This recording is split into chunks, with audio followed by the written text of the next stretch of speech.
Hello everyone. We are Cindy Yim, Tina Chan, Carrie Tang, Vivian Shu, and Yoki Tam. Are you surprised to know that the voice you just heard is from an AI-generated text-to-voice tool? Yes, we are. We are a group of optometry students in PolyU. In our first semester, we study artificial intelligence and data analytics, as well as university English as our compulsory foundation course. In this video, I'm going to compare and contrast AI usage and policies in these two courses. I'll explain some thoughts and opinions after receiving some basic AI training. Do you know that optometrists can adopt AI to shorten the time of eye examination and predict diseases more accurately? Wow, of course. Let's get back to the topic. To start with, both ELC and IDA course allow Gen AI to be used in take-home assignments. In the ELC course, we need to submit a problem solution essay. The essay proposal and the problem solution essay account for half of the marks. The other half of the marks comes from an oral presentation and a Q&A section afterwards. In the IDA course, there are multiple take-home assignments.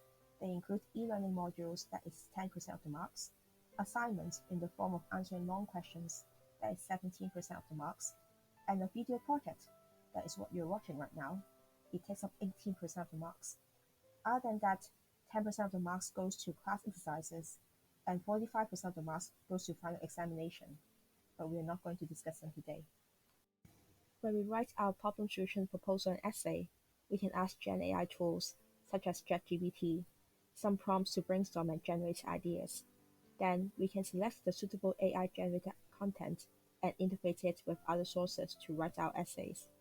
Of course, we need to check the factual accuracy of AI-generated content and ensure that the work is reliable and well-informed. The AI assignments requires us to not only use Gen AI to make suggestions, but also turn text into voices, images, and even animations. We are also required to analyze AI-generated lecture summaries. The use of Gen AI tools is necessary to complete our assignment, and through these practices, we can understand and apply Gen AI tools better. Here, we have an example of using ChatGPT to highlight grammar mistakes in writing. And in this take-home project, we can ask ChatGPT to suggest suitable styles and design. We can even ask it to suggest websites where we can download good-looking templates. There are documentation requirements for Gen AI use in both ELC and IDA course. Students must declare the use of Gen AI tools and how they have been used in take-home assignments. Specifically, you need to cite Gen AI tools in the reference list in APA style in University English. You need to document the use of Gen AI by describing any steps and including any images showing the prompt and the output in the IDA course. Since the introduction of Gen AI tools, the assignment format of ELC course remained unchanged, so we still have to write essays, but there is an update to academic integrity declarations. We now have to declare use of Gen AI tools, and we must reference AI-generated materials. For the AI course, it is designed in response to the latest advancements in AI tools and data analytics. So we see a variety in assignments and assessment methods. We need to demonstrate different AI tools in written assignments. There is encouragement of creative use of Gen AI in producing videos. As we submit our proposal, essay, and long answers to the AI assignment, we have to submit them through Turnitin. Turnitin can detect if our assignments are too similar to published or online sources, and if our assignments are completely written by Gen AI. But then there are still doubts in the ability for Turnitin to detect academic dishonesty surrounding Gen AI use. According to Turnitin, it was trained to detect GPT-3, GPT-3.5, but not yet GPT-4, which is the latest and the most powerful version.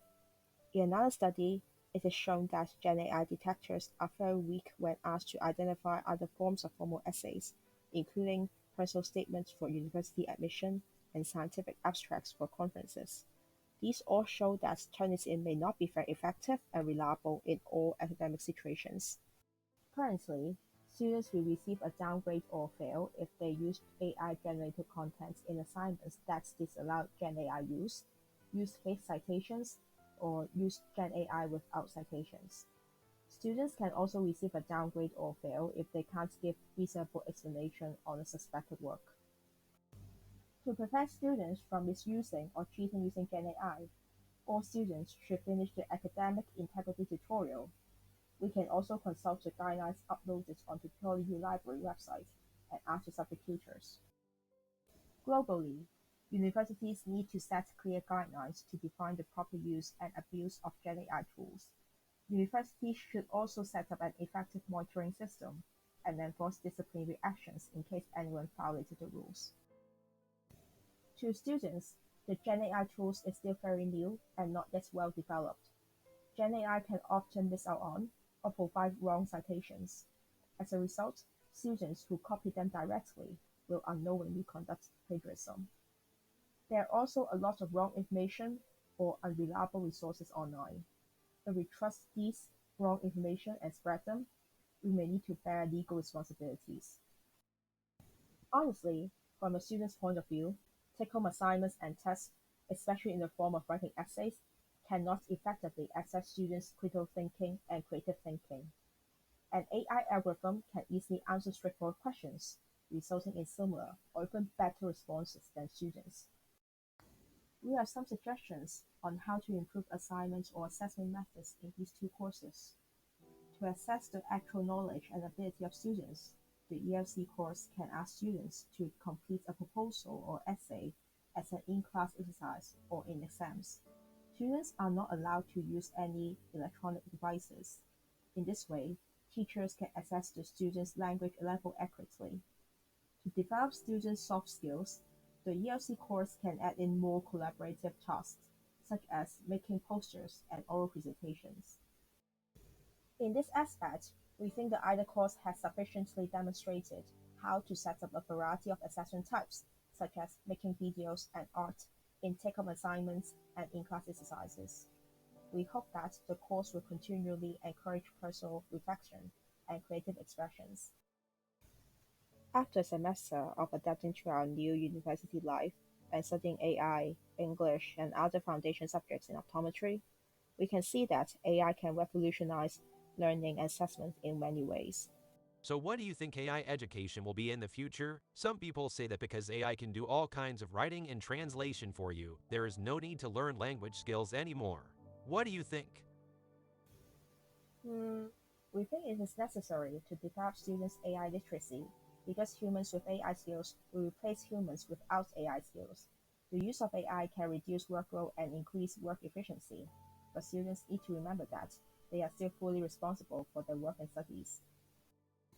As for what English education will be like in the future, firstly, even AI can't help you if you lack basic logic and proficiency, like if you can't spell one, two, three.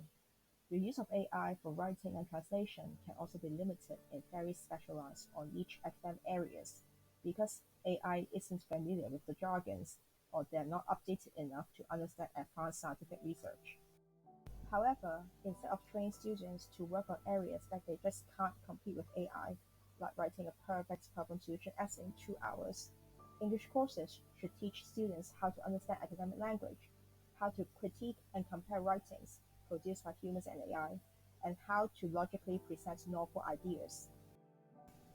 In future assignments, maybe we should ask students to suggest ways to improve an essay written by AI.